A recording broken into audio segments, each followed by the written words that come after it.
بڑے کچھ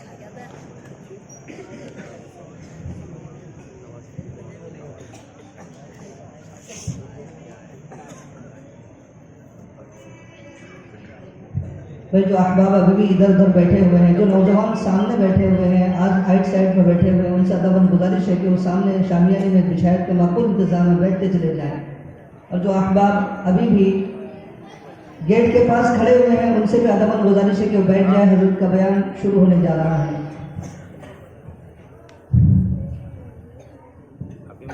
بسم اللہ الرحمن الرحیم، الحمد للہ رب العالمین، والصلاة والسلام علی سید المرسلین وخاتم النبیین وعلی آلہ واصحابہ اجمعین ومن تبعہم بإحسان ودعا بدعوتہم الی یوم الدین۔ قال اللہ تعالی اعوذ باللہ من الشیطان الرجیم، لقد كان لكم في رسول الله أسوة حسنة لمن كان يرجو الله واليوم الآخر، صدق الله العظيم۔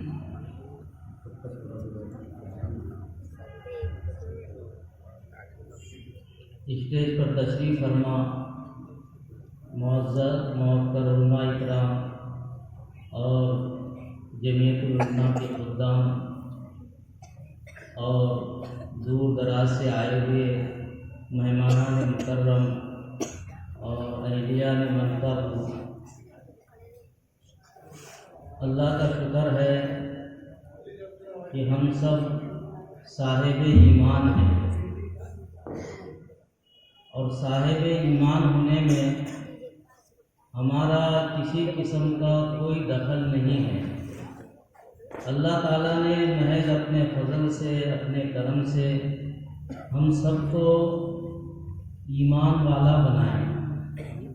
کوئی آدمی دنیا کا ایمان والا یہ دعویٰ نہیں کر سکتا کہ میں نے اللہ تعالیٰ سے درخواست کی تھی، اللہ تعالیٰ سے گزارش کی تھی، یا اللہ تعالیٰ کے پاس کوئی اپلیکیشن کیا تھا کہ اللہ آپ مجھے مسلمان بنائیے، مجھے بت پرست مت بنائیے، یہودی مت بنائیے، نصرانی مت بنائیے، مجوسی مت بنائیے۔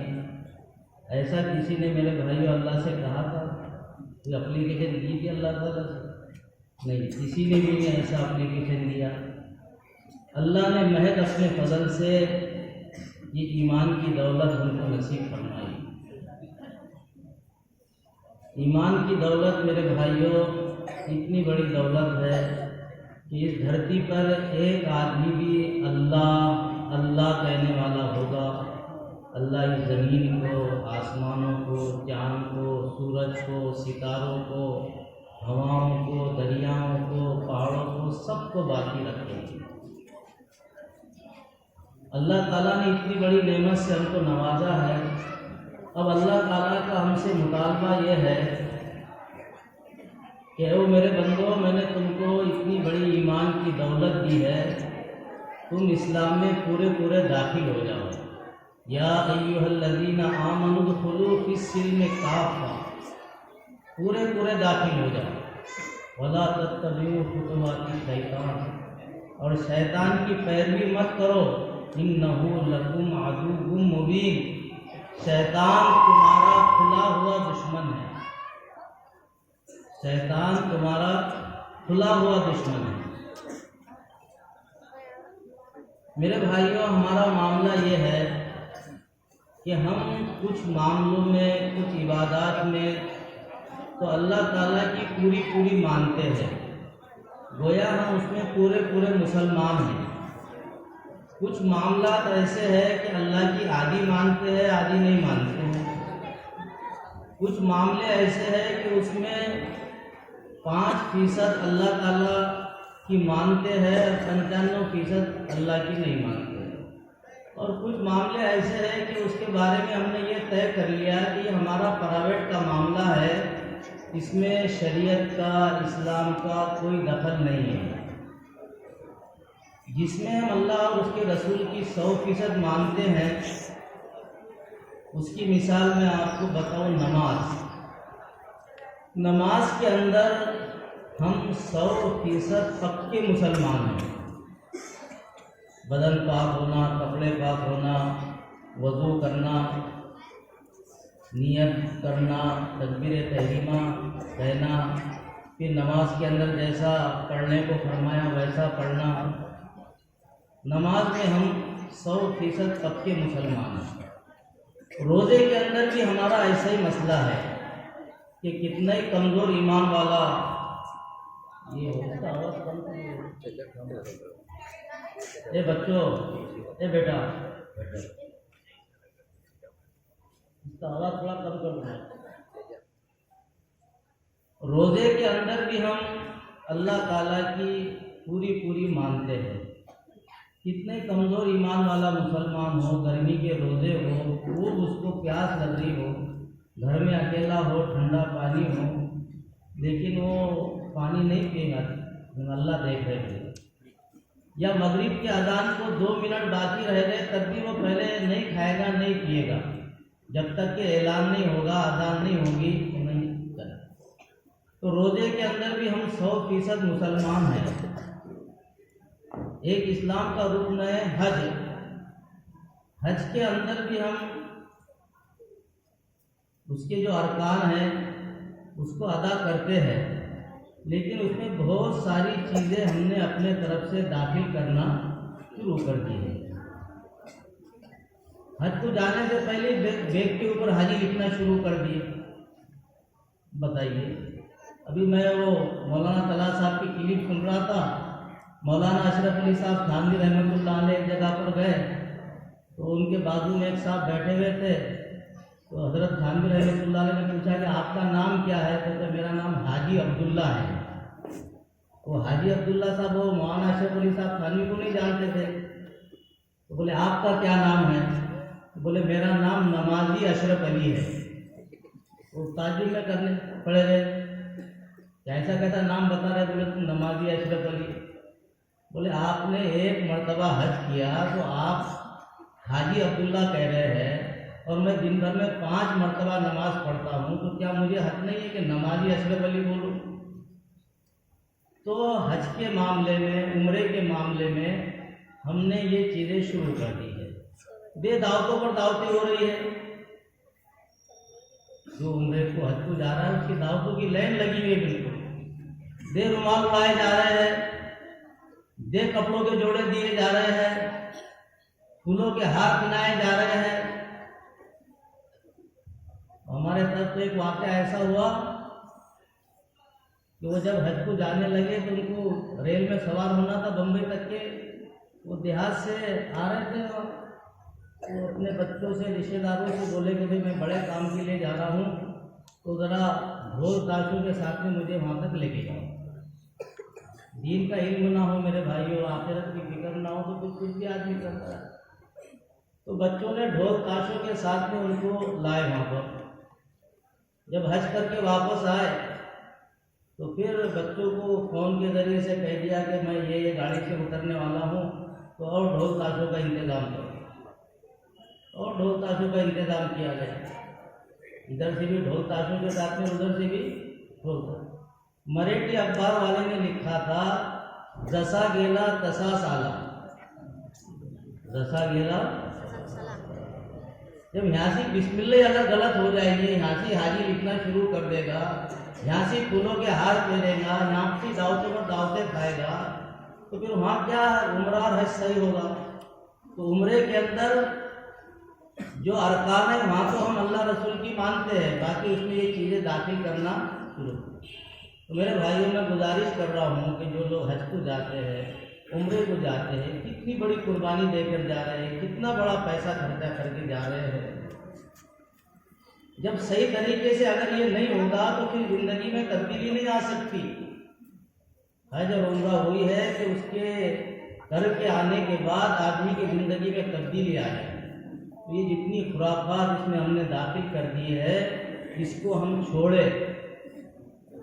اللہ کے رسول نے ہمیں پیر کے ناخنوں سے لے کے سر کے بالوں تک کیسی زندگی گزارنا، پیدائش سے لے کے قبر میں جانے تک کیسی زندگی گزارنا، یہ سب ہمیں بتا دیا۔ میرے بھائیوں، جو دوسرے لوگ ہیں جن کے پاس میں ایمان کی دولت نہیں، جو اسلام کے دائرے میں نہیں، ان کی زندگی بہت کم ہے۔ ہم کو اللہ نے کیسا پیارا دین دیا، اور اللہ تعالیٰ نے خود فرمایا الیوم اکملت لکم دینکم واتممت علیکم نعمتی ورضیت لکم الاسلام دینا۔ میں نے دین کو مکمل کر دیا ہوں۔ اب یہ جو کپڑوں کے جوڑے، رومال اڑانا اور یہ پھولوں کے ہار، اس کا مطلب معلوم ہے آپ کو کیا ہوا؟ یہ شادی میں رسم کرنا، اللہ میں نہیں، آپ نے دین مکمل نہیں کیا، آپ نے صرف نکاح کے ہی بولے، یہ رسم باقی تھا اس کے اندر، اب ہم جو ہے تو مکمل کر رہے ہیں۔ ایسی جتنی خرافات ہے، یہ خرافات کرنے والے کان کھول کے سن لے۔ جو اللہ تعالیٰ کہہ رہے الیوم اکملت لکم دینکم، کہ میں نے دین مکمل کر دیا ہوں، اس میں نہ کمی کرنے کی ضرورت ہے، نہ اس میں زیادتی کرنے کی ضرورت ہے۔ جو لوگ اپنی طرف سے یہ چیزیں داخل کرتے ہیں، نعوذ باللہ، یہ اپنے عمل سے یہ ثابت کرتے ہیں کہ اللہ میاں آپ نے دین کو مکمل نہیں کیا، یہ چیزیں باقی تھی، اب ہم اس کو پورا کر رہے ہیں۔ اور پھر اللہ تعالیٰ فرما رہے ہیں کہ میرے بندو، یہ میں نے تم کو جو دین دیا ہوں، یہ اتنی بڑی نعمت تم کو دیا ہوں کہ میں خود خوش ہو گیا ہوں، میں خود راضی ہو گیا ہوں کہ میں نے میرے بندوں کو کتنی بڑی نعمت دی۔ رضیت لکم الاسلام دینا۔ آپ ذرا یہ بات کو غور سے سنو، میری بات نہیں، قرآن کی بات ہے۔ اللہ کہہ رہے میں خوش ہو گیا ہوں، میں راضی ہو گیا ہوں، بے انتہا خوش ہو گیا ہوں کہ میں نے اپنے بندوں کو کتنی بڑی نعمت دی۔ میرے بھائیوں، ہمارے ایک بزرگ گزرے ہیں مولانا احمد صاحب پرتاپ گڑھی، ان کا ایک شعر ہے، اس شعر کو پڑھ کے بڑا مزہ آتا ہے، میں تو اکثر اس کو گنگناتے رہتا ہوں دل کے اندر۔ وہ شعر کوئی ایسا بہت اچھے دار نہیں ہے، لیکن بڑا ذو معنی ہے۔ حضرت شعر میں یہ کہہ رہے ہیں اگر ہم آزاد ہوتے تو نہ جانے کہاں ہوتے، اگر ہم آزاد ہوتے تو نہ جانے کہاں ہوتے، مبارک ہو عاشقوں کے لیے دستور کا ہو جانا، مبارک ہو عاشقوں کے لیے دستور کا ہو جانا۔ قرآن حدیث یہ کیا ہے؟ یہ دستور ہے ہمارا، ہم پابند ہیں، یہ کرنا ہے، یہ نہیں کرنا۔ جو میرے بھائیوں جن کو یہ دولت نہیں ملی ہے، جو آزاد ہے، کیسے آزاد ہے آپ کو معلوم ہے؟ یہ جو پارسی لوگ ہوتے ہیں، ان کے وہاں پر سگی بہن سے شادی کرنا بہت بڑے خیر کا کام ہے۔ کس سے؟ سگی بہن سے۔ اگر ہم آزاد ہوتے نہ جانے کہاں ہوتے۔ اور ایک قوم ہے، ان کے وہاں پر 3 4 5 6 بھائی ہے، ایک ہی عورت سے کام چلے گا ان کے وہاں پر۔ اگر ہم آزاد ہوتے نہ جانے کہاں ہوتے۔ آپ نے دیکھا کہ کچھ لوگ ایسے ہیں میرے بھائیوں کہ بدن پر ایک کپڑا بھی نہیں ہوتا، پورے ننگے ہوتے ہیں۔ آپ نے دیکھا کہ نہیں دیکھا؟ اگر ہم آزاد ہوتے تو نہ جانے کہاں ہوتے۔ بعض لوگوں کو آپ نے دیکھا خنزیر کھاتے ہیں، خنزیر دیکھا کہ نہیں دیکھا آپ نے؟ اگر ہم آزاد ہوتے تو نہ جانے کہاں ہوتے۔ مبارک ہو عاشقوں کے لیے دستور کا ہو جانا۔ میرے بھائیوں، اللہ نے ہم کو ایسا نوازا ہے، ہم ادھر ادھر نہ بھٹکے، آدھا کدھر آدھا بٹے، یہ نہیں۔ ایک رنگی ہو جا، 2 رنگی چھوڑ دے، یا ادھر ہو جا یا ادھر ہو جا۔ 2 رنگی رہنے میرے بھائیوں، اس میں کیا ہے؟ نہ خدائی ملا، نہ وصال صنم، نہ ادھر کے رہے۔ یا ایھا الذین آمنوا ادخلوا فی السلم کافہ، اور اس میں میرے بھائیوں الدین یسر، دین آسان ہے، دین آسان ہے۔ ہم نے آسانی کو چھوڑ دیا اور دوسرے اس پر لگ گئے ہم۔ یہ ہمارے کپڑے، یہ نبی کے کپڑوں سے ایک مشابہت رکھتے ہیں۔ تو یہ کپڑے جو ہے 600 روپے میں بن جاتے ہیں ہمارے۔ کتنے میں؟ 600 روپے میں بن جاتے ہیں۔